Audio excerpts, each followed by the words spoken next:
എന്താ 9 മക്കളോ?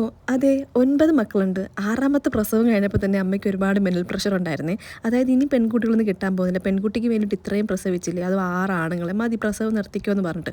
പക്ഷെ അമ്മയ്ക്കൊരു സ്ട്രോങ് ആയിട്ടുള്ള ഇൻഡ്യൂഷൻ ഉണ്ടായിരുന്നു, ഇല്ല അടുത്തത് പെൺകുട്ടിയായിരിക്കും. അങ്ങനെ അമ്മ വീണ്ടും കൺസീവ് ആവുന്നു, പ്രസവിക്കുന്നു. അമ്മ ആഗ്രഹിച്ചതുപോലെ ഒരു പെൺകുട്ടി ജനിച്ചു. പക്ഷേ ഒരു എക്സ്ട്രാ ബോണസ് ആയിട്ട് ഒരു ആൺകുട്ടി കൂടെ ഉണ്ടായിരുന്നു. അതെ, അവർ ട്വിൻസ് ആയിരുന്നു. അമ്മയ്ക്ക് വേണമെങ്കിൽ അവിടെ വെച്ച് നിർത്തായിരുന്നു, പക്ഷേ ഇല്ല, അമ്മ വീണ്ടും കൺസീവ് ആയി. അങ്ങനെ ഞാൻ ഈ മുത്തുമണി ഈ ലോകത്തോട്ട് എൻട്രി ആയിട്ടുണ്ട്. അങ്ങനെ 8 പ്രസവത്തിൽ 9 മക്കൾ.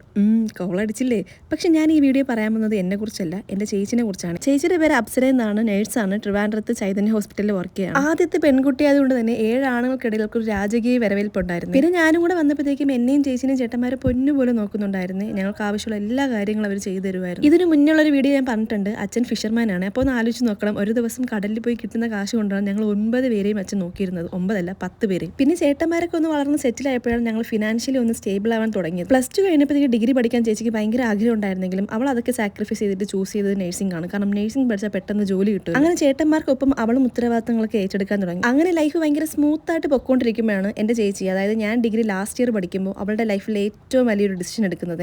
അവൾക്ക് ഇഷ്ടപ്പെട്ട ഒരാളുടെ കൂടെ ഇറങ്ങി പോകായിരുന്നു. ഇന്ന് ഞാൻ പറയുമ്പോൾ ഭയങ്കര ഈസി ആയിട്ട് പറയുന്നുണ്ടെങ്കിലും അന്ന് അത്ര എളുപ്പമായിരുന്നില്ല. ഞങ്ങളും ഒരുപാട് വിഷമിച്ചു, അവളും ഒരുപാട് വിഷമിച്ചു. ചേട്ടൻ വേറൊരു റിലീജിയൻ ആയിരുന്നു. പിന്നെ വീട്ടിൽ എല്ലാവരെയും കൺവിൻസ് ചെയ്യാൻ അവൾക്ക് അത്ര എളുപ്പമായിട്ട് തോന്നിക്കാണത്തില്ല. അതുകൊണ്ടായിരിക്കും അവൾ ഇങ്ങനെ ഡിസിഷൻ എടുത്തത്. അവൾ ചേട്ടനെ ചൂസ് ചെയ്തത് അവളുടെ ലൈഫിലെ one of the best decision ആണെന്ന് എനിക്ക് തോന്നിയിട്ടുണ്ട്. കാരണം ചേട്ടൻ പൊളിയാണ്, നല്ല രീതിക്കുള്ള നോക്കുന്നുണ്ട്. രണ്ടുപേരും ടേക്ക് കെയർ ചെയ്യുന്നത് കാണുമ്പോൾ നമുക്ക് ഒരുപാട് സന്തോഷം തോന്നും. ഒരു പക്ഷേ ഒരു അറേഞ്ച്ഡ് മാരേജ് ആയിരുന്നു അവൾ കഴിച്ചിരുന്നെങ്കിൽ ഇത്രയും ഹാപ്പി ആയിട്ട് ജീവിക്കുമോ എന്ന് ചോദിച്ചു കഴിഞ്ഞാൽ അത് വലിയൊരു ക്വസ്റ്റ്യൻ മാർക്കാണ്. അവർക്ക് 2 പേർക്കും 2 മുത്തുമണികളുണ്ട്, ഹാപ്പി ആയിട്ട് ജീവിക്കുന്നു, 2 പേരും വർക്കിംഗ്. ചേട്ടനെ പോലെ തന്നെ എൻ്റെ ചേച്ചിനെ പൊന്നുപോലെ നോക്കുന്ന 2 ആൾക്കാരും കൂടെ ഉണ്ട്. ചേട്ടൻ്റെ അച്ഛനും അമ്മയും അവളെ നല്ല രീതിക്കാണ് അവിടെ ടേക്ക് കെയർ ചെയ്യുന്നത്. അങ്ങനെ അവളുടെ കഥ കഴിഞ്ഞു, അവൾ ഹാപ്പി ആയിട്ട് ജീവിക്കുന്നുണ്ട്. അപ്പോൾ നിങ്ങൾക്ക് ഇനി എൻ്റെ കഥ കേൾക്കണ്ടേ? അപ്പോൾ ഫോളോ ചെയ്ത് കൂടെ കുടിക്കൂ.